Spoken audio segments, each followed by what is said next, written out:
Bom dia, boa tarde e boa noite, o horário que você estiver assistindo aí esse programa, que é um projeto da nossa Federação Rede Pessoal, a gente estar nas redes. Aqui a ideia é bater sempre um papo para a gente gerar recortes de falas que representam o que a gente pensa para o Acre e para o Brasil. E esses recortes vão estar no Instagram, no Facebook, no Twitter, né? No grupo do WhatsApp da nossa federação, da rede, do pessoal e até no grupo do WhatsApp da tua família.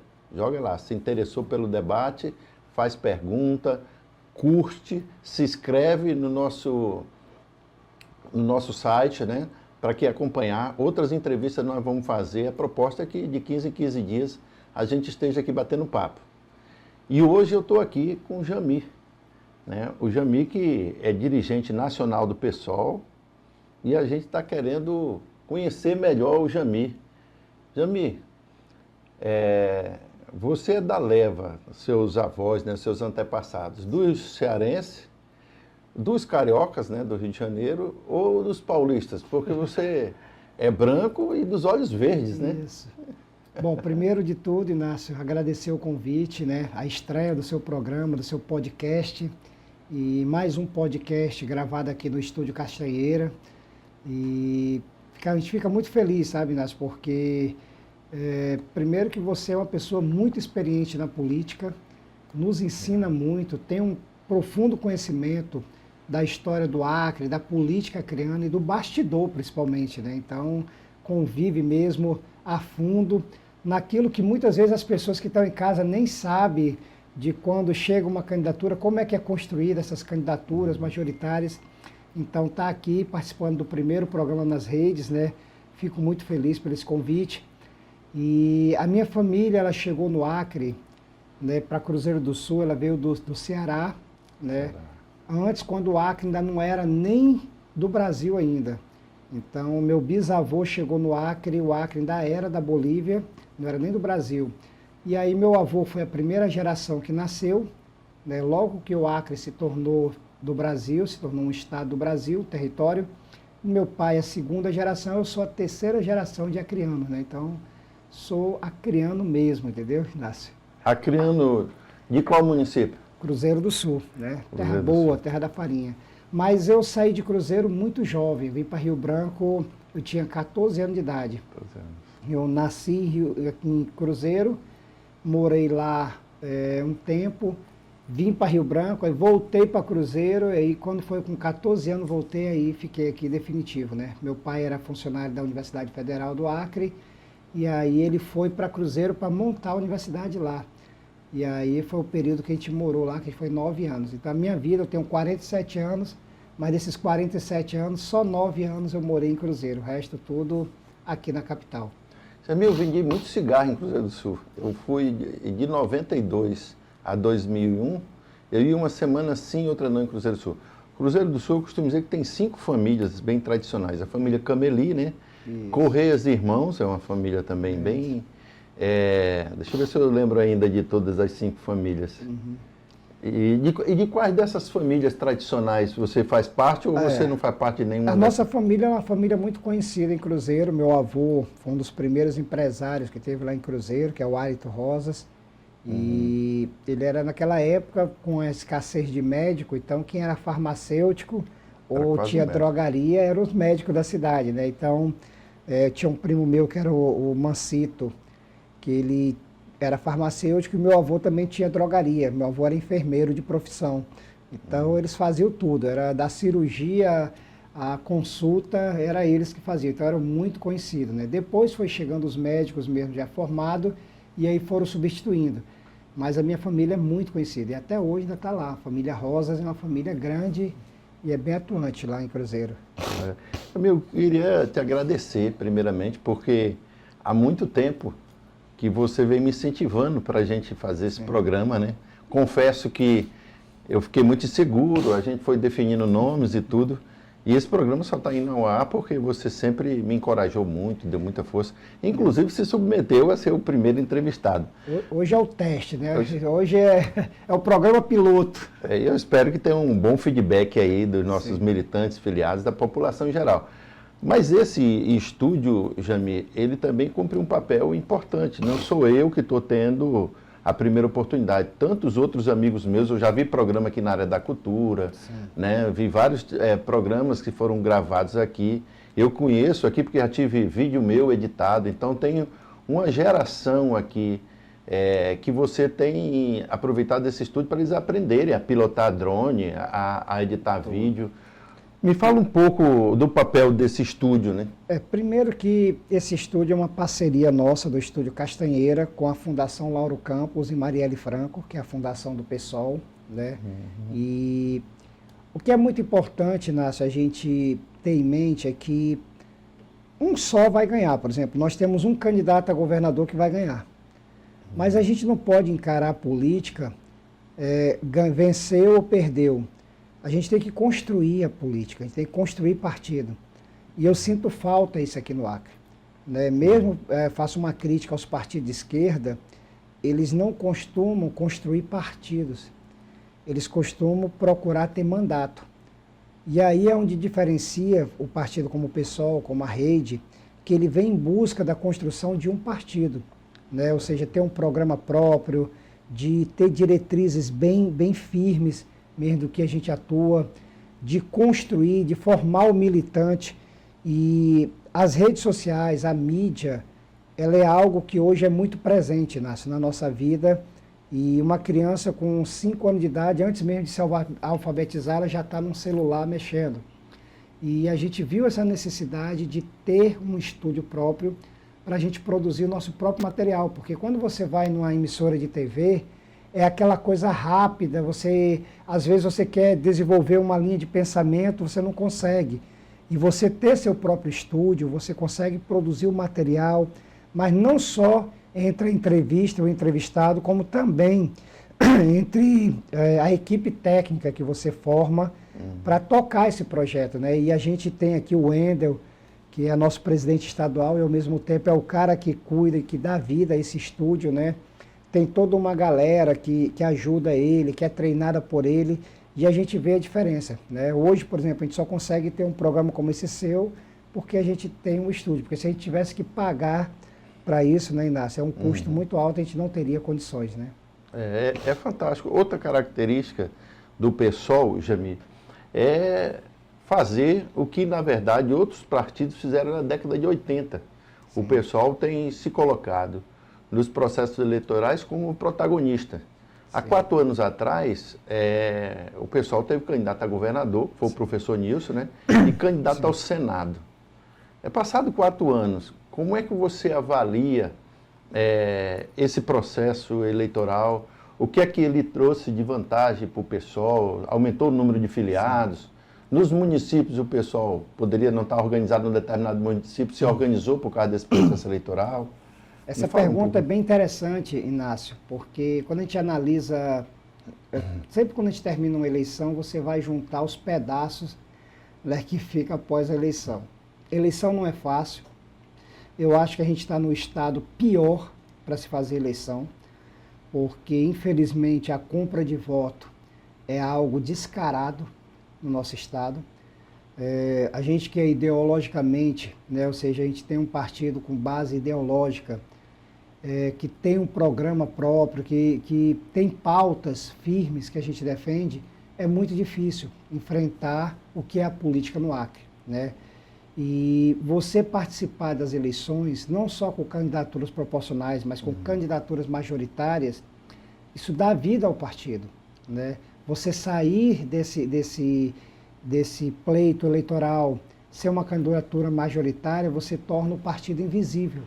Então é importante partidos como o PSOL, Rede e outros partidos que são pequenos, mas que são muito ativo mesmo, eles sempre participar do pleito eleitoral com chapa completa, tanto proporcional como majoritário. Não que a gente não tenha uma boa relação com os outros partidos progressistas, principalmente no campo da esquerda.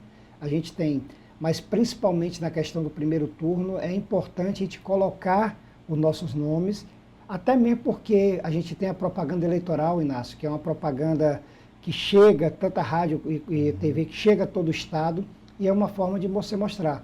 Agora, infelizmente, Às vezes você aposta muito, Inácio, num candidato, quando termina a eleição ele vai embora. Ou seja, toda aquela construção vai por água abaixo. Isso acontece muito, né? Muito, muito mais do que a gente imaginava, ou seja, do que a gente esperava. Então, a gente também, agora a gente está procurando lançar candidaturas, principalmente majoritárias, mais candidaturas que realmente venham para construir. Porque mesmo numa derrota, a gente pode sair vitorioso. A gente vê o exemplo aí da Marina. Marina, quando saiu candidata a presidente, quanto ela cresceu, quanto o partido que ela estava na época cresceu, né? Você vê o próprio Guilherme Boulos, o tanto que o PSOL cresceu, o tanto que o Boulos cresceu com a candidatura. Então, não é porque você não venceu uma eleição que você saiu derrotado. E eu acho que é muito isso que eu, você e toda a direção, né, da nossa federação, ela vem buscando, né, Inácio? Ou seja, olhar o pós-eleição, o que a gente pode crescer. Num estado que é difícil a locomoção, que é muito complicada a logística, que infelizmente um estado que não tem indústria e todo mundo depende do governo, seja ele estadual ou municipal, você furar essa bolha não é fácil, né? E aí eu também queria que você falasse, Inácio, um pouco sobre essa experiência que é estar na rede, que é também estar vendo como esse cenário assim, eleitoral, como é que você está vendo tudo isso, Inácio? Na verdade, eu sempre trabalhei nos bastidores, né? Eu, desde os 14 anos que eu milito na política, mas muito gerenciando, administrando campanhas eleitorais que, na verdade, vai desde a confecção de material nas gráficas, equipes, né, de ruas.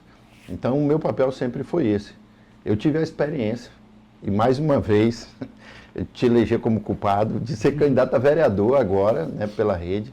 E eu confesso que eu tinha muita preocupação. Foi a tua primeira candidatura? A minha primeira candidatura.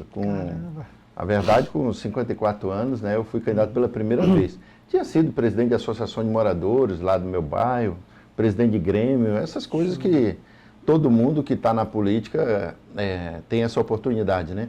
Mas candidato mesmo num processo eleitoral eu fui o ano passado e confesso que eu fiquei muito uma expectativa de como seria, porque hoje as redes sociais, ela acaba sendo algo que cabe tudo. As pessoas, às vezes, resolvem falar coisas... Pro bem ou pro mal, né? Pro bem ou pro mal. E minha mãe tem 82 anos, eu me preocupo muito com ela, porque ela é muito ativa nas redes sociais e de não machucar alguma coisa. Mas, graças a Deus, foi um processo eleitoral que eu sinto saudade, porque foi muito bom. Quando eu pensei que ia começar a campanha, a gente tomou a decisão de última hora, quando eu pensei que tinha terminado a campanha, parte significativa da sociedade, principalmente essas pessoas mais ligadas à questão do meio ambiente, abraçaram a nossa candidatura, e nós fomos o quarto mais votado, né? Nós tivemos uma votação que eu tive 8 votos a menos de candidatos que já tinham experiência, já tinham sido... Até com mandato já tiveram. Até tiveram mandato, já foram vice-prefeito, então foi algo que me surpreendeu. Inácio, você teve um trabalho muito forte, bem atuante dentro da Frente Popular, principalmente na construção de chapas, na construção de gestão também, ou seja, atuando dentro da gestão. Quando você olha para a política que era daquela época, para a política hoje, assim, o que é que tu vê de diferente, Inácio? Assim, o que é que tu observa que mudou muito? Eu acho que nós passamos os últimos 4 anos, né, de um governo federal que incentivava essa política do ódio, né, da distribuição de arma, de briga. Porque quando eu vejo quem está no governo, essas pessoas estiveram junto comigo.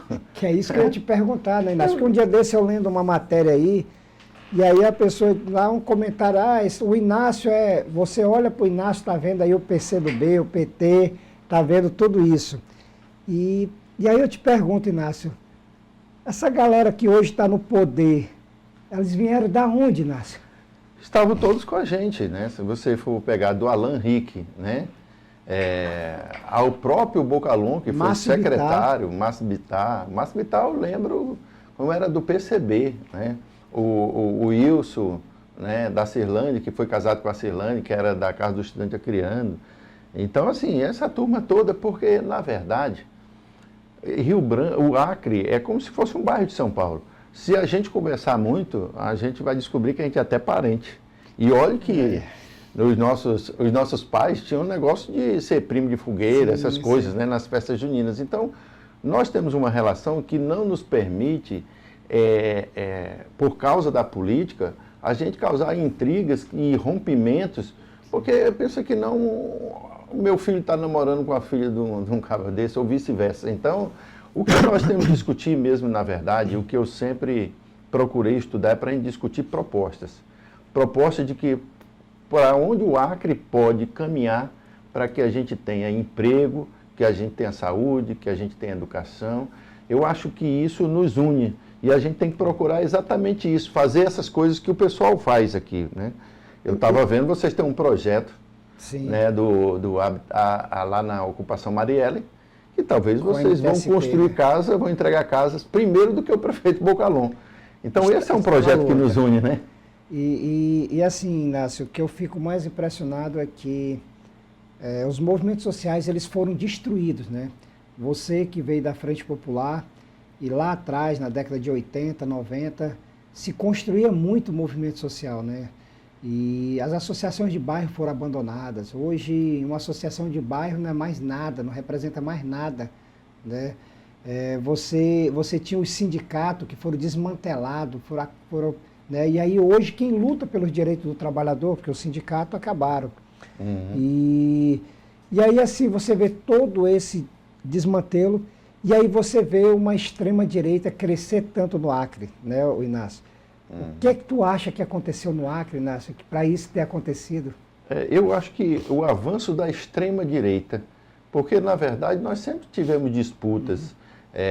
Lembra da disputa de Lula e Brizola, um Fernando Henrique Cardoso. Aqui no Acre mesmo, nosso saudoso Flaviano Melo, né, a gente sempre fez uma disputa. Eu lembro que no movimento estudantil, a gente fazia uma disputa e depois ia lá pedir um ônibus para ir para um congresso da UBS, um congresso da UNE, e o MDB sempre cedeu. Então a gente sempre teve uma disputa saudável, né? Agora, o movimento sindical, que é o berço dos partidos, que defende um Estado social, né, foi atingido de morte. E teve senador no Acre que liderou o projeto de lei que acabou, né, com a contribuição sindical, né, com o imposto sindical. Que acabou com o sindicato, com isso. E quando você, do ponto de vista financeiro, você enfraquece esses movimentos, né, esses sindicatos, você enfraquece a luta do trabalhador, que também tem um custo. No entanto, o que a gente chama de sindicato, ele chama de federações. A Federação da Indústria, a Federação da Agricultura, a Federação do Comércio continua aí para, inclusive, defender os interesses deles. E eles estão certos com relação a isso. Do patrono, né? O direito do patrono. Agora, nós, enquanto do movimento sindical, a gente precisa fortalecer esses movimentos. Eu contribuo religiosamente para o Sinteac.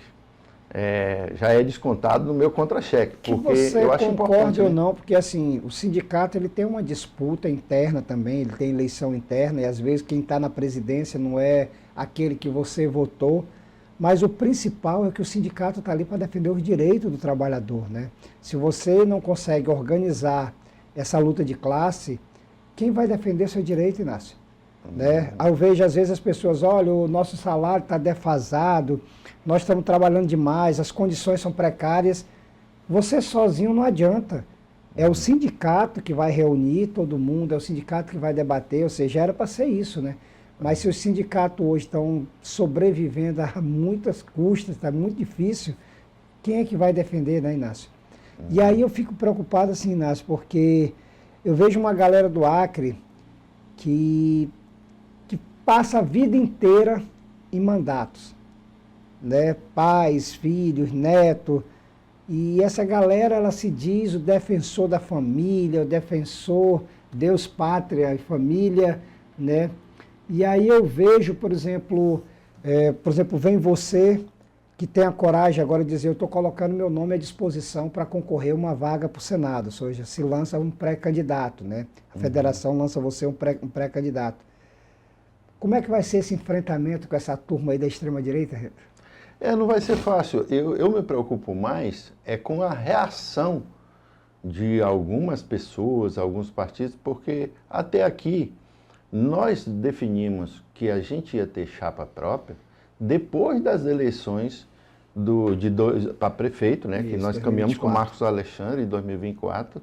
Foi uma experiência, e aí eu faço autocrítica, porque eu cheguei aqui e estava muito decidido de que a gente deveria apoiar o Marcos Alexandre, porque não via no Bocalhon uma expressão de democracia, né, de que pudesse construir avanço.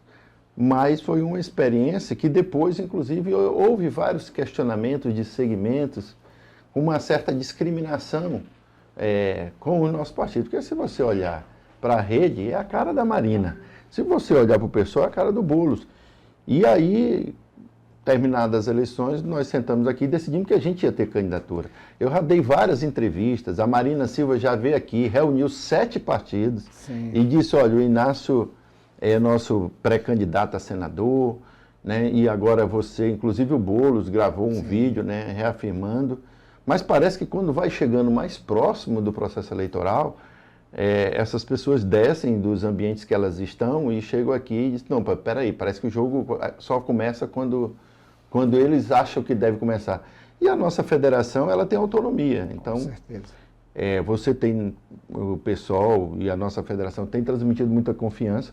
O que nós queremos é fazer um debate em cima de um programa de governo, né, um programa que sinalize, porque nossos filhos estão indo embora.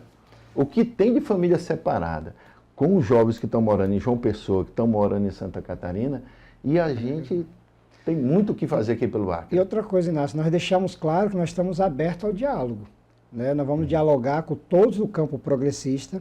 Agora, se vier conversar com a gente ano que vem, não tem mais conversa, né? Eu acho que a gente tem diferenças, né? A gente tem, cada partido, né, cada federação tem que buscar a sobrevivência da sua federação, dos seus partidos, porque a cláusula de barreira, ela está aí aniquilando partidos, inclusive históricos, que tinham aqui tanto de esquerda como de direita, ou seja, partidos que deixaram de existir, né? Graças a Deus, o PSOL e Rede, eles vêm sobrevivendo, né, a cláusula de barreira, mas se a gente não cuidar disso, né, e você falando na campanha do Marcos Alexandre, a gente tinha questões, inclusive, programáticas, diferenças programáticas, mas a gente chegou a analisar e disse, ó, se a gente quer enfrentar quem está aí, a gente tem que manter, a gente tem que buscar o pragmatismo, né? Mas, no caso, a gente tinha que tentar, de todas as formas, frear o avanço da extrema-direita,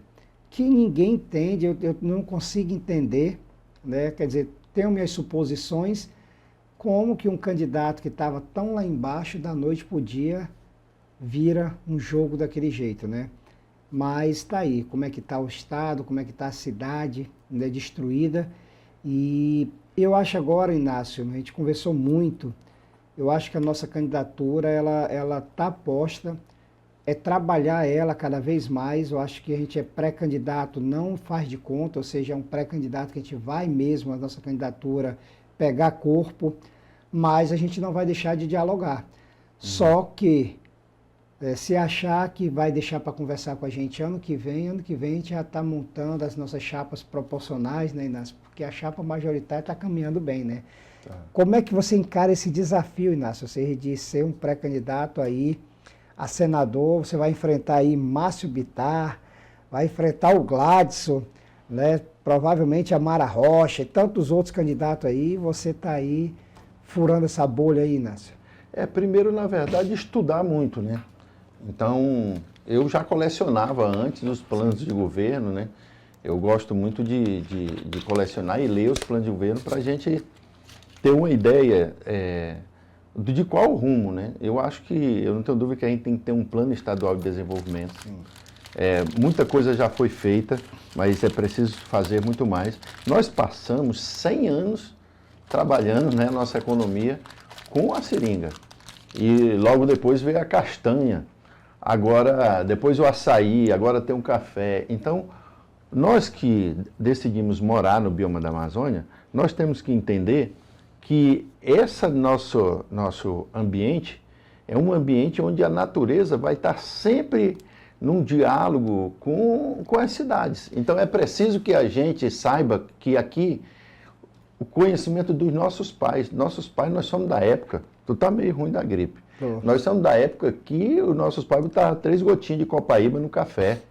Então é o seguinte, a gente tem que fazer uma aliança com a ciência, com a universidade, né, para que a gente possa ter projetos a médio e longo prazo, porque, por exemplo, como é que a copaíba, o que a gente tem de produtos que podem ser utilizados na indústria farmacêutica, agora é preciso que a gente descubra isso. O modelo econômico, Inácio, que o Acre se sustentou, e a extrema-direita ela gosta muito de usar isso aí, é um modelo da exploração, mas de uma exploração realmente destrutiva. Por exemplo, quando você vem com a cultura do gado, para você fazer pasto, você tem que destruir a floresta. Tem as madeireiras tirando as madeiras e levando aí, né, ou seja, árvores gigantes que levaram centenas de anos. Você tem, por exemplo, em outros estados próximo nosso aqui, a mineração. Ou seja, todos os modelos econômicos aqui da nossa região, ou próximo da nossa região, é uma exploração predatória. E aí eu te digo, Inácio, você como pré-candidato a senador, né, como você vai conseguir mudar essa realidade do Acre? Eu acredito muito que nós temos zoneamento ecológico e econômico, que a Embrapa, né, o próprio Eufran, lá que é da Embrapa, as universidades, elas fizeram uma divisão do Estado, um estudo, inclusive baseado com análise de solo, onde ela diz para a gente qual região tem um determinado potencial para uma determinada cultura. Olha, por exemplo, se você pegar de Capixaba ali para onde de Boca do Acre, para a cidade de Boca do Acre, ali tem um platô, a maioria dos grãos estão sendo plantados ali. Então, a gente tem que explorar as áreas abertas que a gente tem, incluindo tecnologia, porque o que é que foi feito aqui? Quem veio para o Acre, veio e era dito o seguinte, que aqui não tinha nada e não tinha ninguém. Desde aqui já tinha mais de 10 milhões de índios aqui no bioma da Amazônia. Eles já estavam aqui. E eles não fizeram investimento, a não ser se deslocar até aqui. E exploraram o que? A madeira dura, né? O ipê, o mogno, se capitalizaram e quando eles desmataram, para ele demarcar território, eles colocaram o gado. Sim. Então, o desmatamento não é único e exclusivamente para você fazer pasto. O desmatamento, ele é para especulação imobiliária, para você ocupar terras, inclusive Sim. terras públicas. Então, a gente tem que deixar claro isso. Então, nós temos áreas o suficiente que dá para plantar agora café, cacau, a macaxeira. Nós não chegamos. O ápice da cadeia produtiva da mandioca, da macaxeira, é a fécula, Sim. que os nossos pais chamam de polvilho. Está na tua roupa, está na Sim. minha roupa. Então é o seguinte, nós não chegamos ainda a isso. Algumas cadeias produtivas, se eu pegar o governo do Tião Viana, a Dom Porquito, é um case de sucesso. No entanto, ainda falta matéria-prima. Vem 2 carretas de suíno do Mato Grosso para poder manter a planta funcionando com a capacidade de fazer alguns contratos de exportação. A Acreaves, se você pegar essas 2 plantas industriais, elas geram 800 empregos de forma direta. Então, Sim. o Acre precisa ter um choque de capitalismo. A gente precisa fazer investimento em ciência e tecnologia para cada vez a gente produzir mais e a gente, inclusive, melhorar do ponto de vista genético as nossas espécies. Sim. Você lembra do suíno, que era aquele a gente chamava do barrão, né? Aquele porro preto. Hoje você pega o suíno da Dom Porquito, da Agroceres, né? Então, aquele suíno branco, né? Rosinha. Então, assim, a gente precisa, num estado do bioma da Amazônia, onde nós temos dificuldade de logística, nós temos dificuldade de geração de energia, o Estado tem que ser o indutor dessas políticas. E a piscicultura, como é que fica nisso também? É viável a piscicultura na nossa região? Não é viável? Você teve uma experiência lá naquele projeto da Amazônia, né? Como é que você vê a piscicultura também, Inácio? O modelo é o mesmo da Acreave, da Dom Porquito, do frigorífico Anassara, que a gente é o Cordeiro da Amazônia. Só muda a proteína animal. Era o quê? Você pegar o Estado, os empresários também que atuam nessas cadeias produtivas, aportar recursos e você startar essas empresas.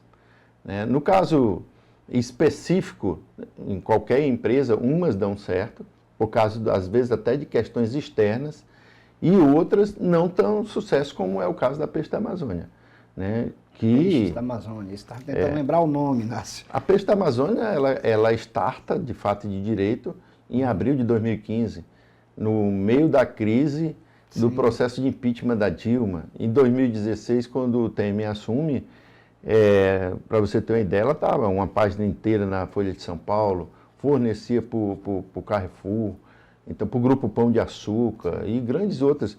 O que faltou foi o seguinte, capital de giro, porque é uma planta industrial grande. Agora, sobre a cadeia produtiva séria, do peixe... né? Que desse continuidade, né, Inácio? Que... É porque você for ver os próprios empresários, eles têm seus limites. Sim. Eles, na verdade, todos eles tinham seus negócios e fizeram uma aposta. E aí, essa aposta, eles não iam colocar em risco o negócio principal deles. Mas é uma planta industrial que está aí, que pode ser retomada. Depende de quê? De o governo, ali é senador Gamardi, a prefeitura, do governo do estado e do governo federal se juntar para que aquela planta industrial não se torne uma grande sucata, né? Por exemplo, o exemplo da China, sabe, Inácio? A China vem crescendo mundialmente porque o Estado é presente. O maior parceiro, né, das empresas chinesas é o Estado. No desenvolvimento da tecnologia, do suporte, de tudo que se precisa para que aquilo ali seja realmente lucrativo, se torne competitivo mundialmente. No Brasil, e principalmente aqui no Acre, a gente inicia, mas vê que vai morrendo aos poucos, né? Muitos programas que poderiam continuar, que era importante estar aí, né? Morreram por falta de parceria mesmo, de continuação dessas parcerias, de o Estado estar mais presente, de realmente entender que até esse negócio caminhar sozinho é um processo que pode demorar um pouco mais, né, Inácio? Mas assim, Inácio, voltando aqui para a sua candidatura a senador, né? O que vai diferenciar o candidato, né, Inácio, desses demais candidatos que estão aí se colocando à disposição também? Eu acho que há dois cortes, né? Existe um grupo de candidatos que defende o Estado mínimo, né? E deve ser, inclusive, apoiado por esses segmentos privados, né? Eu sou um candidato que defende o Estado social, então eu defendo o fortalecimento de alguns programas que são importantíssimos, né? Eu defendo um Estado forte que consiga manter uma escola de tempo integral, por exemplo, nos bairros onde os indicadores sociais são muito baixos, como Cidade do Povo, Cabreúva. Então, eu defendo uma escola de tempo integral, que o custo é maior do que uma escola de tempo normal, né? Eu defendo o fortalecimento do SUS. Eu acho que os postos de saúde têm que ter uma disponibilidade de médicos por mais tempo, porque, fruto das mudanças climáticas, hoje nós temos muitos problemas de doenças respiratórias. Nesse período é cheio. Então, eu sou defensor de fortalecer o funcionário público, né? Através de... Você pega, por exemplo, a OCA, para mim, o governo Binho fez várias outras obras, as pontes de Rio Branco para o Sul, todas, mas eu vejo na OCA uma simbologia muito forte, porque ali o cidadão vai lá para resolver os problemas dele. Eu acredito que uma OCA rural, onde, ali no Ceasa, onde as pessoas vão lá deixar sua banana, deixar seu produto, que ele possa também resolver todos os seus problemas que ele tem de uma licença ambiental, de alguma coisa, concentrar numa OCA rural. Então, eu acho que o que vai diferenciar é porque, diferente dos demais, tem uma pessoa comum que faz a feira no supermercado do Acre, que joga futebol aqui final de semana, né, no ramal do Canil, uma pessoa que nunca esteve no parlamento, né, e que todos os demais candidatos que estão aí estão a longo prazo, inclusive agora com orçamento, porque uma das coisas que eu sou contra é essa questão das emendas parlamentares. Eu acho que é tomar de assalto o orçamento do Executivo, que tem, segundo a legislação, a obrigação de fato, executar o orçamento. Eu, como legislador, quero discutir a Lei Candir, que está com 29 anos, que tem todo o incentivo para a exportação. Eu acredito que a gente tem que primeiro produzir para botar alimento na mesa do trabalhador. E o excedente, sim, aí você exporta uma moeda forte, principalmente nós aqui que somos vizinhos dos países andinos. Inácio, tu que já está bastante tempo na política, nós, enquanto MTST, a gente tem a Cozinha Solidária, né, mandar um abraço aí para as duas cozinhas solidárias que nós temos, tanto do bairro Defesa Civil, como a Cozinha Solidária lá do bairro da Paz, e em breve estamos abrindo a terceira cozinha. A gente tem um programa espetacular, Inácio, que é o PAA, que é o Programa de Aquisição de Alimentos. E quando a gente recebe doação do PAA, está restrita a poucos produtos. Mas não é porque o programa não queira comprar, é porque não tem fornecimento, não tem fornecedor. Por que o Acre não tem tomate, batata, cenoura? Se plantar aqui não dá, ou é questão... O que justifica isso, Inácio? Porque nos outros estados próximos aqui do nosso, que praticamente é o mesmo solo, a gente tem todos esses legumes, esses vegetais. É uma questão cultural? O que é isso que está acontecendo? Olha, eu acho que a gente tem que explorar o que a gente sabe fazer e sabe fazer bem. Então tem alguns produtos aqui nossos, a macaxeira é um exemplo disso, né? Que a gente domina. Os demais produtos, nessa relação comercial, você pode comprar produtos de outros estados que a gente não produz, principalmente com escala e volume que dê segurança, por exemplo, de que não vai faltar lá na cozinha esse determinado produto. Sim. Mas tudo isso é uma questão cultural. A gente tem que incentivar as hortas escolares. As crianças, quando elas têm contato, a gente desenvolveu um projeto de horta escolar na Escola Márcio Vistani Cury. As crianças, quando têm contato e elas tomam gosto para plantar, você vê que às vezes tem casa que tem ali aquela hortazinha que já dá o tempero da comida, né? Então, outra coisa que tem numa escala maior é essa questão da logística. Nós temos, Jamil, se a gente pegar no Cinturão Verde de Rio Branco, os municípios aqui entre Rio Branco e Bujari, nós temos mais de 1.200 quilômetros de ramais por ser feito, né? Então, é preciso dar as condições de logística para que no período que aquela determinada cultura estiver pronta para ir para o supermercado, ela tem as condições mínimas. Você imagina mamão, por exemplo. Não tem como você sair com um caminhão de mamão atolado, ou se não, se batendo quando chegar o mamão. Não é um animal que você vem puxando, né? A outra coisa são pontes. Nós temos aqui mais de 80 pontes de madeira. Se você ligar no jornal, você vai ver a quantidade de pontes que, nesse período, deixa as pessoas, inclusive, isoladas. Sem trafegabilidade mesmo, né? Então, eu não tenho dúvida nenhuma que quando você vai pensar, a nutricionista vai pensar no cardápio das cozinhas comunitárias que vocês administram, vocês ficam numa situação de, às vezes, não ter um fornecedor que garanta aquela quantidade. Agora, tu imagina isso na merenda escolar. Porque a merenda escolar, por exemplo, quando a gente ganha um dinheirozinho, a primeira coisa que a gente faz é no Mercado do Bosque comer uma baixaria, né? Então, às vezes, por que não tem baixaria na escola? Porque, às vezes, não dá segurança para o cardápio de que vai ter aquele volume.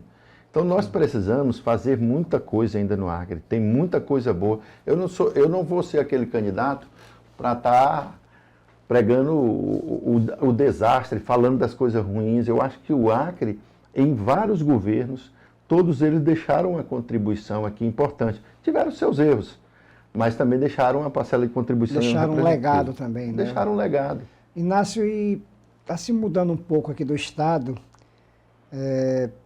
a vergonha que se tornou o nosso Congresso, né? Queria que você falasse, assim, já que você está aí colocando seu nome para ser senador, o que você viu dessas coisas que foram feitas aí, dessas PEC, né, da bandidagem, né, que é a PEC da anistia, da bandidagem. O que é que você viu qual foi esse movimento, como é que você analisa esse movimento que foi feito em Brasília? Eu acho que isso me credencia e que me deu coragem, porque quando você olha as pesquisas, né, nosso nome só foi colocado numa pesquisa, a gente teve até 1.2, então nosso nome não vai nem para as pesquisas. E esses fatos do corporativismo, né, todos os candidatos, e inclusive de partido de esquerda, votaram a favor da PEC, né? Então, eu acho que com exceção da Rede, do PSOL, do PCdoB, foram exceções. Muitos deles tiveram ainda candidatos que votaram. Então, isso é uma blindagem de um problema que está se dando e que está claro, que é essa questão das emendas, principalmente as emendas PIX. Como é que você dispõe de um recurso e você não dá transparência a esse recurso? E aí ela vira uma coxa de retalho. Você imagina, nós temos um problema na BR-364, que é desde quando a gente nasceu que essa BR-364 é um problema. Nós sabemos que nós estamos no fundo do vale. Independente se essa ferrovia vai passar por Assis Brasil ou por Cruzeiro do Sul, eu acho que a gente deve ter uma ferrovia ligando Cruzeiro do Sul a Rio Branco. Sim. Porque aí a gente teria um trem aqui de carga, né?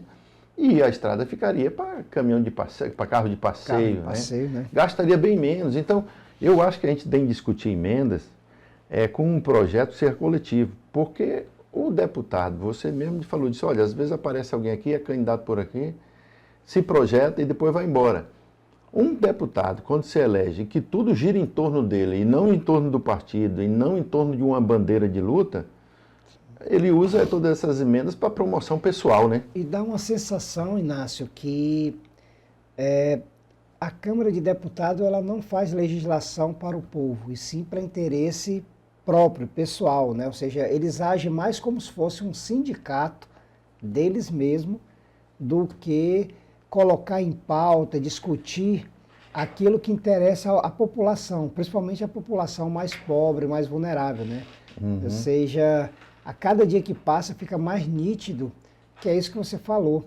É mais importante para ele estar discutindo a emenda e aonde ele vai colocar e quais os controles que vão ter ou não de fiscalização, porque na verdade eles querem que não tenha controle nenhum, né? Tudo é secreto, o voto eles querem secreto, a emenda tem que ser secreta, tudo, né? E aí a gente faz até um apelo à população, né, Inácio? Porque está na hora de a gente mudar essa realidade, né? Eu acho que você critica tantas vezes o parlamento, mas eles estão lá porque foram colocados lá. Pela democracia, pelo voto, né? Eu fico imaginando, eu sou professor há 34 anos. Eu sou daquele concurso do Romildo Magalhães, de 92. Só para você ter uma ideia, se o imposto, a cobrança do imposto, for para quem ganha acima de R$5.000, se for aprovado, isso para a nossa categoria de professores representa um 14º salário. Porque o que é descontado do imposto de renda na fonte dos professores, mensalmente, ao longo dos 12 meses, dá mais um salário. Então, nesse momento, eu acho que o sindicato, por exemplo, da educação, deveria pegar parte da nossa contribuição sindical e encher essa cidade de outdoor para botar pressão nos nossos parlamentares para pautar o que de falta de interesse nosso, né?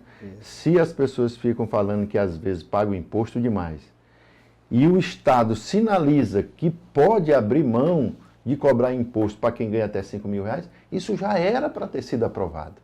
Então é o seguinte, falta o Congresso, a Assembleia Legislativa, a Câmara de Vereadores, ser pautada pelos interesses da população. É isso que eu também observo, sabe? Porque a última coisa que eles querem é o interesse da população, né? Tá aí projetos importantíssimos como a redução do imposto de renda, a questão da escala 6x1, né? Você vem precarizando cada vez mais a questão do trabalho, né? Principalmente na relação de direitos que foram adquiridos, ou seja, tirando esses direitos, e o povo vem aceitando, né? E elegendo parlamentares que quando chegam lá, em vez de estar do lado do povo, está do lado de interesse, sabe Deus de quem, né? Da Faria Lima, de grandes corporações, porque se constrói uma narrativa, como voltando um pouco, Inácio, constrói aquela narrativa de que, por exemplo, eles exploram a natureza dessa forma porque é o direito de sustentar a família. O cara vai lá, desmata para colocar gado, porque aquilo ali, o gado, traz um retorno que ele vai conseguir sustentar a família, né? Na política está da mesma forma. Quando a gente fala a escala 6x1, eu estava em São Paulo esses dias, a gente pegou um Uber e o cara defendendo que não, mas aí vai quebrar muitas empresas, vai falir. Eu não conheço uma coisa para gostar mais de dinheiro do que banco. Por que o banco só trabalha 5 dias na semana? entendeu? É umas coisas assim que não dá para entender, sabe, Inácio? Porque, na verdade, a desculpa de que vai quebrar a empresa, isso não existe. Pelo contrário, vai gerar mais emprego, porque ele vai ter que colocar mais funcionários. Porque hoje os funcionários que tem ali estão carregando aquele sexto dia sem ganhar nada por ele, ou seja, se matando para trabalhar, podendo estar desfrutando com a família, com tudo. Mas as classes que ganham mais, nenhuma trabalha todo dia, nenhuma trabalha 6 dias a semana. Mal trabalha 5 dias se trabalhar, porque tem classes aí que ganham um absurdo e trabalham o menos possível, né, Inácio? Jamil, na verdade, a tecnologia permite que a nossa produtividade seja cada vez maior. Sim. O grande problema é que o empregador tem se utilizado dessa tecnologia para reduzir postos de trabalho. Você imagina só, nós somos da época dos cobradores de ônibus. O que é que essas pessoas estão fazendo agora? Qual foi o mercado de trabalho que absorveu essa mão de obra dos cobradores de ônibus? Sim. Então você vê hoje os motoristas, além de dirigir, ainda tem que receber. Supermercado tinha os empacotadores, né? Acabou tudo, né, Inácio? E vai reduzir ainda mais a questão dos caixas. Porque o caixa automático que você vai lá e você mesmo passa a sua feira, cada vez mais presente, né? a princípio parece ser algo mais moderno, mais sofisticado, que agiliza, né, a fila, mas no fundo o objetivo é o seguinte: quanto mais pessoas de forma autônoma, sem depender de um ser humano, para passar a sua feira, menos caixa vai ter. Então, assim, a tecnologia, tem um prefeito, o Eduardo Campos, que ele tem utilizado. Quem é que tem um banco de dados de todos nós? O governo, porque ele tem um CPF. Então é o seguinte, a gente poderia usar a tecnologia para avisar o seguinte: ó, Inácio, tu acabou de fazer 60 anos, chegou aí tua carteirinha do idoso, para tu entrar pela frente da portão e ter todos os benefícios, né? Só imprime? Não. Ele não é para facilitar. A gente, para ter acesso aos nossos direitos, a gente tem que entrar numa fila cansativa e a gente não usa tecnologia para isso. Mas vai dever ver se a cobrança não chega aqui. Outra coisa, Inácio, por exemplo, você falando agora assim da questão da tecnologia, o tanto que o Estado, seja ele municipal, estadual, federal, se desperdiça de recurso por falta de integração, né? Por exemplo, um paciente vai num posto de saúde fazer uma consulta. Aí o médico vai e diz: olha, tem que fazer um encaminhamento para a fundação. E às vezes ele já tem feito um bocado de exame lá no posto de saúde, já tem feito, né? Ou seja, teve a consulta que ele passou lá. Quando ele chega na fundação, ele voltou para a estaca zero. Às vezes tem que refazer. Tudo de novo, né? Até porque, pelo tempo, às vezes, os exames de fato já quer dizer, tem que ser feito outros. Hoje, com toda a tecnologia de integração que a gente tem, não era para ser uma coisa interligada, ou seja, dar continuidade da onde parou, entendeu, Inácio? Então...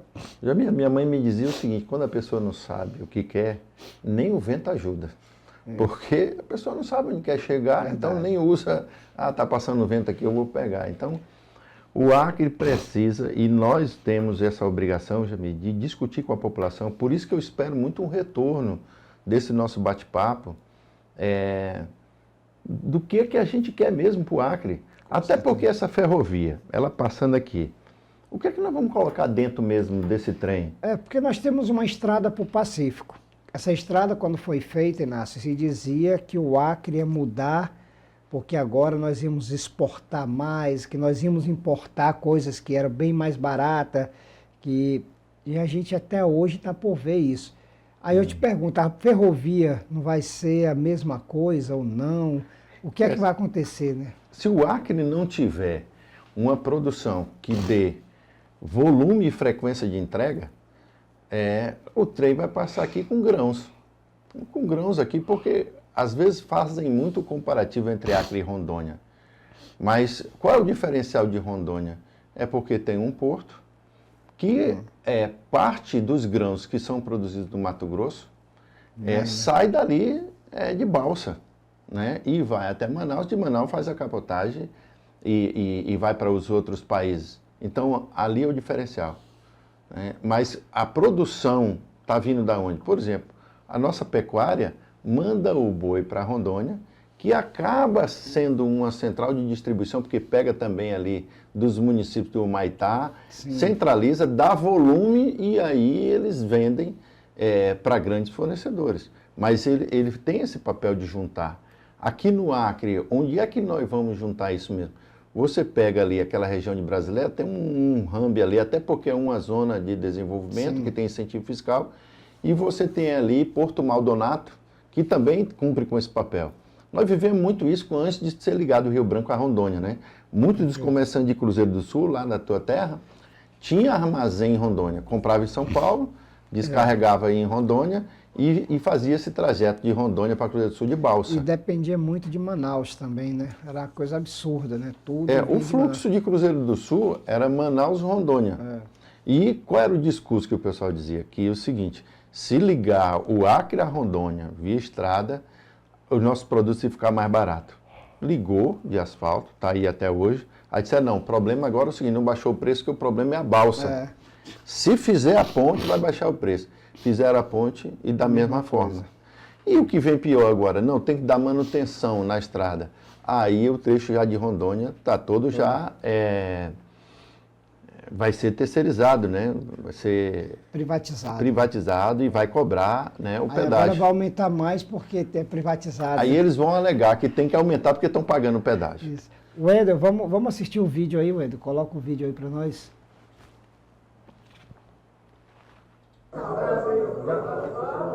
Fala, povo de luta do Acre. Eu estou aqui do lado desse companheiro aqui. Guerreiro, hein? A gente já guerreiro de luta, de cozinha solitária, de luta por moradia, da luta do povo. E vai ser um também nosso candidato a governador do Acre. Então, ó, vamos junto. É nóis, vamos junto. Pra cima. O pessoal vai estar com candidatura própria, né? Eu para governador e o companheiro Inácio da Rede para senador. Está na luta. É isso aí, pessoal. Esse encontro com o Boulos foi uma coisa bem corrida, né? Foi agora, final de semana, ele estava autografando o livro dele, né? Para Onde Vai a Esquerda, que é um livro, entendeu? Nós vou até trazer uma quantidade de presente que fala bem sobre esse avanço da extrema-direita no mundo inteiro, né? Não foi só aqui no Brasil, foi no mundo inteiro. E sempre pautado nesses temas aí que a gente até procura entender por que cresceu tanto a extrema-esquerda. Não foi algo assim que surgiu do nada, ou seja, existe mecanismo por trás desse crescimento, existe interesse, principalmente de quem se mantém no poder aí há gerações e gerações, e a gente precisa compreender bem isso, né, Inácio? Eu acho que o companheiro Boulos é uma das grandes revelações que a gente tem, né, no cenário político novo, né? E tudo aí para ter uma carreira brilhante mesmo, muito grande. A atuação dele no Congresso é importantíssimo, né? A rede hoje, Inácio, ela tá, por exemplo, tem a Marina, tem a Luiz Helena. Queria que você contasse um pouco como é que está a rede aqui no Acre, nacionalmente também. Você falasse um pouco para nós sobre como é que está a rede, né? Olha, eu acho importante os dois partidos, Rede e PSOL, essa fala do Boulos, porque aqui no Acre, às vezes, é o seguinte, as pessoas olham e dizem, rapaz, esse Jami é muito ousado, como é que ele se atreve a ser candidato a governador? Como se fosse algo da tua cabeça, Jami. Ou se não, olha, esse Inácio, como é que ele...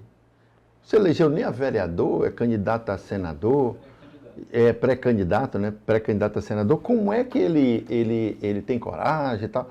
Parece que é coisa da cabeça da gente. E eu fico muito feliz quando eu vejo o Boulos. A Marina esteve aqui, você esteve lá presente, reuniu os 7 partidos, e disse que nós vamos ter uma chapa majoritária, que é para exatamente a gente falar de assuntos que outros candidatos não vão falar, porque às vezes tem receio, inclusive, de não ter voto por causa dessa fala. Você imagina o que Boulos fez ali em São Paulo, com alguns prédios, algumas casas que estavam desocupadas há anos, que servia de abrigo para quê? Para pessoas que, o seguinte, que fumar droga, para vandalismo, para tudo que não prestava. Nós já estamos vivendo isso aqui no Acre. Sim. Jami, em frente ao pronto-socorro ali na Getúlio Vargas, nós temos um prédio, eu acho que é de 5 andares, Quantos anos aquele prédio está abandonado? Verdade. Aquilo dali, o poder público tem que chamar o proprietário, que às vezes pode estar passando por uma dificuldade, pode ser uma herança, coisa desse tipo, mas resolver o problema. Tem que ter uma finalidade, né? Tem que ter qual é a finalidade, né, o que ele cumpre como interesse social, né? Essa finalidade lá desse prédio, ele está ali só para ficar especulando, abandonado, ou ele tem outra finalidade, né, Inácio? Você pega no centro da cidade, na frente do Museu dos Autonomistas, está lá um prédio de esquina abandonado. Você pega a sede do Rio Branco Futebol Clube na frente da Assembleia Legislativa. Então, quando se faz esse movimento, é um movimento que não é para você ocupar a residência de alguém que está morando, um prédio que está gerando emprego, mas é para chamar o poder público para dizer, epa, nós vamos ter que tomar uma providência, que isso, o turista que vem aqui, e nós temos um turismo religioso que é muito forte, um turismo indígena que atrai muita gente para cá, né? Nós temos um turismo de aventura e fica ruim. Em São Paulo, Inácio, nós montamos na Sé, na Praça da Sé, uma cozinha solidária exclusiva para os que a gente chama de sem direitos. O que são os sem direitos? Por exemplo, uma das categorias, os motoristas de Uber, de aplicativo, que entrega os iFood, entregador de aplicativo, né, em geral. Essa galera não tem carteira de trabalho, se adoecer, ele não vai trabalhar, não vai receber. Se sofrer um acidente, ele vai ficar desempregado, sem recurso nenhum, sem nenhum suporte. E aí nós montamos uma cozinha solidária, o MTST, e ele atende essas pessoas. Ou seja, o cara está fazendo entrega na rua, ele para lá, tem um lugar para botar aquela bolsa dele, tem umas cadeiras confortáveis para ele sentar, descansar e recebe a refeição totalmente gratuita, né? Por que a gente não traz isso aqui para o Acre? Entendeu, Inácio? Não é caro manter uma cozinha. E eu fico impressionado, sabe por quê? Porque a maioria das pessoas que se dizem de direita, que coloca Deus, pátria e família, não defende, por exemplo, programas sociais que nem o pessoal está fazendo. Sim. Porque as igrejas, elas têm que ser um aliado nosso nessa questão social, no cuidar do ser humano. Enquanto o poder público cuida de obras, de ruas, de estradas, de ferrovias, essas coisas, a gente tem que ter programas sociais. Por isso que o Estado tem que ser forte. Sim. Por exemplo, você pega os alcoólatras anônimos, a Igreja Católica que tem lá o AA, quantas pessoas voltaram para o seio da família por causa dessa aliança? As igrejas evangélicas, quantas pessoas elas retiram, né, do mundo do crime, ou o retiro da prostituição, do alcoolismo, esse trabalho social? Essas pessoas, na verdade, se fosse pelo gosto desses pessoal de direita, Inácio, eles queriam exterminar essas pessoas. Essa é a verdade.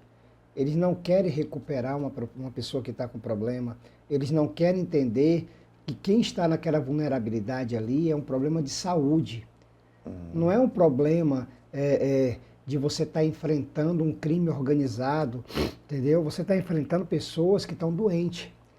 Mas eles tratam, quando querem agir, naquela brutalidade que foi tirar, né, os moradores de rua, levar para um outro bairro, com toda aquela violência. Mas o problema em si, que é a falta de comida, de perspectiva de vida, de geração de emprego, não tem, né, Inácio? Não existe. Sabe? Por isso que eu te falo o seguinte, se a gente não estiver pensando, claro que do ponto de vista administrativo, é uma planilha no Excel que diz 2 mais 2 sempre vai ser 4. Mas você imagina, a maioria dessas pessoas que vão para a rua, muitas delas saem porque viram catadores. Sim. Entram, por exemplo, catador de latinha, né? O alumínio dá um retorno e eles começam a ter uma profissão. Então aqui no Acre, por exemplo, essa logística reversa, qual é a política pública mesmo que a gente tem dessa logística reversa? Porque quando tem uma alagação, o que a gente vê é nossos rios, nossos igarapés, nossos córregos cheios de garrafa PET, sofá. Eu cheguei a tirar na campanha de vereador um Fusca, um Gol, um carro que estava dentro do igarapé São Francisco. Então é esse tipo de absurdo que a gente pode estar pegando esse material que está poluindo e essas pessoas, diferente dessas empresas que ganham licitação para coletar lixo doméstico na casa da gente, elas podem fazer esse trabalho de formiguinha e se reintegrar na sociedade, tendo uma renda que dê dignidade para elas, né? Inácio, como eu acompanho bem de perto as cozinhas, e a gente vai conversando e entendendo as pessoas, principalmente os beneficiários, que são as pessoas que pegam a alimentação na cozinha. E aí a gente fica triste, sabe? Assim, o coração da gente dói. Você tem casos, muitos casos, que a única refeição do dia que a pessoa faz é aquele almoço servido para a cozinha. Ou seja, ele se alimenta a cada 24 horas. Tem crianças, Inácio, que janta ali 19 horas, quando tem. Aí a primeira refeição que vai ter no outro dia é às 9, 9h30 da manhã, 10 horas, que é o horário da merenda escolar. Essa criança ficou de 14 a 15 horas sem se alimentar. Porque quando ela sai de casa para ir para a aula, não tem nenhuma bolacha, um biscoito, um pão, um pedaço de pão para comer. Então, assim, nas cozinhas agora a gente vai começar a trabalhar com o café da manhã, principalmente para aquelas crianças que estão indo para a aula. E a criança passar, toma um café ali rápido, um café com leite, uma bolacha, um pão, entendeu? Porque a gente está vendo que essa questão da fome, Inácio, é algo muito presente. E a gente vai se acostumando e normaliza isso. Isso é muito ridículo, cara. Sabe? Achar que isso está bem. Não, isso é normal. Não é normal. Ninguém era para estar passando fome. Todo mundo era para fazer pelo menos as 3 refeições por dia. E aí a gente vê que no nosso estado está acontecendo muito, muito isso, né? E há um preconceito. Quando eu digo preconceito é porque a pessoa acaba fazendo um juízo de valor e não entende que às vezes são momentos. Eu vou te falar uma coisa que para mim é muito difícil de falar, mas quando meus pais se separaram eu tinha 11 anos de idade. Então, a minha mãe, que já tinha tido o primeiro casamento, tinha tido 3 filhos, eu sou do segundo casamento. Então, você imagina uma mulher com 5 filhos. Então, nós tivemos um momento, até a gente se estabilizar novamente, e nós passamos fome. Passamos uma necessidade, entendeu? Então, é o seguinte, a gente escapou, tinha um pé de banana-sapo lá atrás do quintal, e a gente sobreviveu com amadurecer direito, não. Não, comia lá. Então, é o seguinte, mas foi uma fase. Porque eu tenho certeza, Jamil, que quem dá, sente, né? E quem pede, sente também. Eu fico imaginando meus amigos lá do bairro, às vezes, se chega quando pede alguma coisa para mim, eu dou, principalmente o alimento. Mas quando eles viram as costas, dói meu coração, porque depois esse cara foi criado comigo, jogou bola comigo. E tá nessa situação, é triste para todo mundo. Ninguém quer isso. As pessoas acham, e aí começa a dizer o seguinte, para ganhar as eleições tem que ter pobre que é para comprar voto. Eu acho que ninguém se sente bem. Nem pedir um prato de comida, e quem dá, também dá, mas não se sente bem. O que a gente quer é que as pessoas tenham o seu emprego, tenham o seu trabalho, tenham a sua dignidade, né? O Mandela dizia que ninguém nasce odiando outra pessoa, né? Você aprendeu a odiar. Uma criança que cresce numa sociedade onde ela passa necessidade, onde ela passa fome, acontece de muitas crianças dessas se tornarem adultos, né, que vão vencer na vida, mas também acontece de muitas delas procurarem um outro caminho, né, Inácio? Acaba indo e a gente quer combater a criminalidade, a gente quer combater todas as desigualdades, acabar com a pobreza, mas se a gente não cuidar dessas famílias, não cuidar dessas crianças, é enxugar gelo. Não adianta amanhã, Inácio, estar colocando aí 10 mil policiais novos, criar guarda municipal. Isso não existe. O problema nosso, a raiz do nosso problema, está lá dentro da periferia, nessas famílias que não têm casa, tem que procurar invadir terra para poder construir um barraco, está nos filhos que não têm alimentação, que não têm roupa, né? A mãe, às vezes, tem 4, 5 filhos, não consegue uma creche para botar a criança para ela poder procurar um emprego, e a gente só jogando pedra. Mas cadê a nossa classe de político? Principalmente nossos deputados federais, nossos senadores, que poderiam estar vendo isso. Então, assim, eu fico muito feliz em você, primeiro pelo seu histórico, sabe, de tudo que você já viveu na vida, Inácio, né? De ser uma pessoa do campo progressista, ter enfrentado esse desafio, porque não é fácil, né, Inácio? Um partido pequeno, nossa federação é pequena, né? Enquanto eles estão com milhões e milhões gastando em uma campanha, a gente vai ter um recurso bem limitado, mas nós vamos fazer a diferença. Com certeza eu acredito muito que essa nossa candidatura, ela vai ser um marco histórico para o Acre.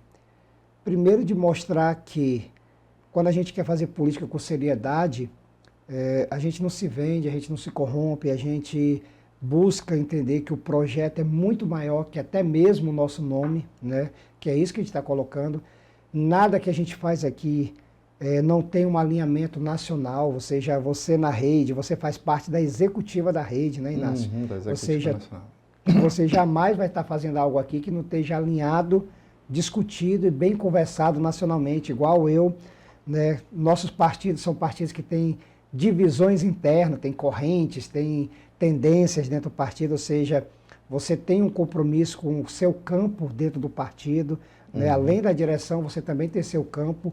Então, assim, para que as pessoas que estão em casa entendam, né, Inácio, que quando a gente coloca o nosso nome à disposição, a gente não está brincando, a gente se preparou para isso, né? A gente vem com uma bagagem de experiência, de um trabalho já realizado há anos e anos, e nós estamos ali para qualificar o debate, para melhorar, trazer propostas. E se estão esperando que a gente vá para o debate, para baixaria, nós não vamos para isso, né? É exatamente isso que eu queria. Esse nosso bate-papo aqui, Jamir, é o primeiro programa, a gente fica meio nervoso, mas a cada conversa, a cada pergunta, a cada assunto que a gente tratou aqui, foi me dando mais segurança, porque o que eu quero, na verdade, é discutir programas e projetos para o Acre. Eu acho que a gente tem que fazer um grande pacto que entenda onde nós estamos e onde nós queremos chegar. Não contem comigo.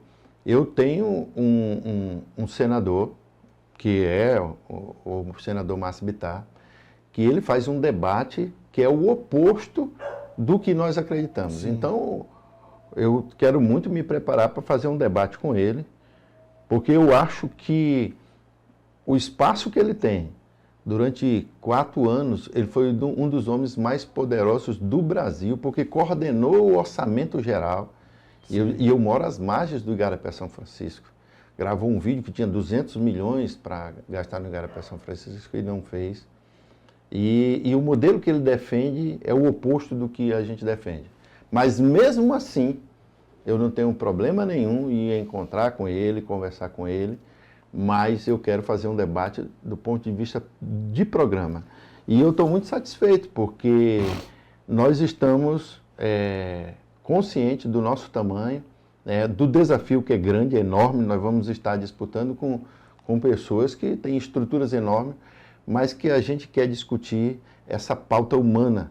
A rede, a gente costuma dizer o seguinte, que Deus, qualquer religião que você tiver, quando você vai ver a descrição do que é o paraíso, é a convivência entre a natureza, os animais e o ser humano. Sim. Deus nunca disse o seguinte, ele diz a natureza vai estar a serviço do homem, mas não diz o homem pode acabar com essa espécie que eu criei. Roberto Carlos teve que criar uma música para defender as baleias, porque senão eles estão extintas. Então o que a gente está querendo é que a gente faça um desenvolvimento sem ter que a gente acabe com determinada espécie. Sim. Porque se Deus criou, a gente sabe que é o seguinte, Deus é perfeito, né? Então, assim, o que a gente quer, a pecuária cumpre com o papel dela. O café, ela não vai sair do Acre, né? A pecuária não vai sair. A gente tem como trabalhar, né, Inácio, para como minimizar esse impacto e tornar ela cada vez mais produtiva, sem precisar avançar cada vez mais desmatando, né? Ou seja, não é que a gente vai deixar de existir a pecuária, pelo contrário, ela tem que ser supervalorizada, mas desde que também ela respeite esse meio, as outras, né? cadeias produtivas, né? E a gente também tem que ser muito responsável para a gente não criar expectativa. Olha, para você ter uma ideia, tem um pé de café lá na casa da minha mãe, nas placas que falta água, na beira da rua, tem um pé de café. O café virou uma moda tão grande que às vezes as pessoas mais humildes acham que é o seguinte, que elas vão plantar café e vão ganhar dinheiro e enricar com isso. Você sabe que 1 hectare de café é no mínimo 25 mil reais para você fazer para formar ela, hectare de café. Então a gente tem que ter consciência, porque muitas vezes é uma política de governo que fortalece uma determinada cadeia produtiva em detrimento de outra. Sim. E o que nós estamos querendo é que a gente transforme a zona rural do Acre num verdadeiro pomar de árvores frutíferas.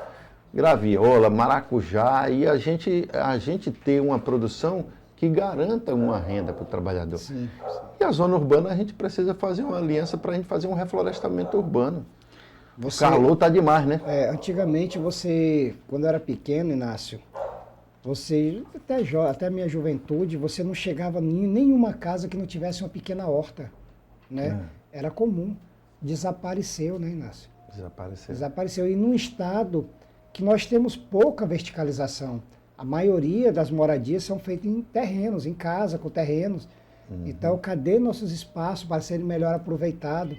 Né? Quantos pneus estão sendo jogados fora, dentro dos igarapés, que poderiam virar canteiro? Ter um trabalho do próprio governo de fazer, entregar, incentivar, ter uma equipe para mostrar quantos cascos de geladeira vai para o lixo, que poderia virar... Quantas vezes a gente não viu, né, ser feito em canoa velha, que não funciona mais no interior, casco de geladeira e tantas outras coisas que eram reaproveitadas, e hoje você não vê mais essas hortas, né? A gente deixou de estar produzindo ali e produzia com qualidade, porque você não usava o agrotóxico, você não usava veneno, você produzia de uma forma saudável, né? E tantas coisas que a gente tem que... Ou seja, eu falo muito, Inácio, que a gente não precisa reinventar a roda. A gente só tem que fazer ela voltar, né? Eu falo disso, olha, quando a gente se aproxima dos movimentos sociais, a gente volta a construir um movimento social, nós não estamos fazendo nada novo. Isso foi feito na década de 80, no início dos anos 90, só que em um determinado momento se perdeu. Nós temos que resgatar isso, né, Inácio? Você imagina, hoje, se tu construir uma casinha do cachorro no fundo do teu quintal, ele entra na planilha para calcular o teu IPTU. É brincadeira. Como área construída. A gente defendeu, na nossa candidatura de vereador, o IPTU verde. Porque quando também tu planta, tu vai gastar água para aguar as plantas, né? Tu vai ter um custo de adubo, isso aquece a economia. E a cidade fica muito mais bonita. Quando você anda ali, por exemplo, no Tucumã, né, você lembra que os moradores ali foram arborizando, né, aquela área ficou uma área gostosa, né? Bonita. Quando você passa na frente de uma casa que você vê que tem ali aquelas exórias, né, rosa do deserto, dá uma leveza para o ambiente. Agora que dali tem um custo e tem que ser descontado no IPTU. Com certeza. Porque serve de incentivo à coleta seletiva. Nós vamos falar disso, nós vamos falar de esperança, nós vamos falar a médio e longo prazo. Nós não temos soluções. Não vamos revelar muita coisa, porque tem uns candidatos aí que não tem proposta nenhuma e fica só pescando, né? Mas tu sabia que durante a campanha agora de vereador, o pessoal me dizia muito isso.